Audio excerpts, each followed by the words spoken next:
What's good, Foodizens? It's your girl TK and I'm back with another video. And today we're going to be making Copycat Starbucks Egg Bites. Now I'm going to be making sharp cheddar cheese egg bites, but feel free to use any cheese that you prefer, and you can add any meats and veggies that you wish. Just make sure you cook them beforehand before you add them to the egg mixture. Now this recipe only requires 4, possibly 5 ingredients if you like garlic. So we have our eggs, our cottage cheese, our shredded cheese, and cornstarch. And we're adding all of those to the blender with a clove of garlic. Again, the garlic is optional. I just added the garlic for a little bit of extra flavor. I'm also adding a splash of milk, salt and pepper to taste, and a little bit of onion powder.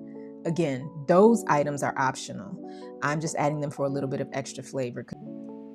Okay, now we're going to blend our egg mixture for about 20 to 30 seconds. You don't want to blend it too long or else it's going to introduce a lot of air bubbles into the mixture, and we want to avoid that.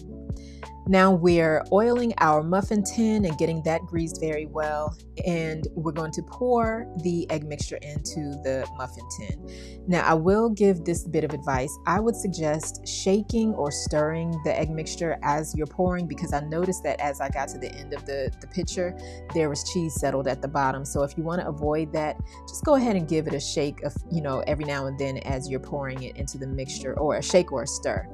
Now I've added some sliced green onions on top for decoration and just a little bit of extra flavor.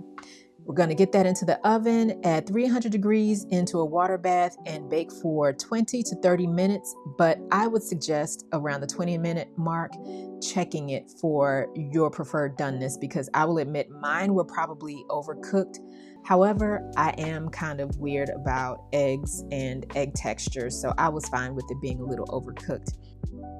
Now, once these have cooled a bit, these are ready to enjoy, and I have got to admit, out of all of the copycat recipes that I've seen and that I've tried, this was the closest texture-wise to the actual Starbucks egg bites, as far as the velvetyness, the creaminess, and it didn't taste very eggy.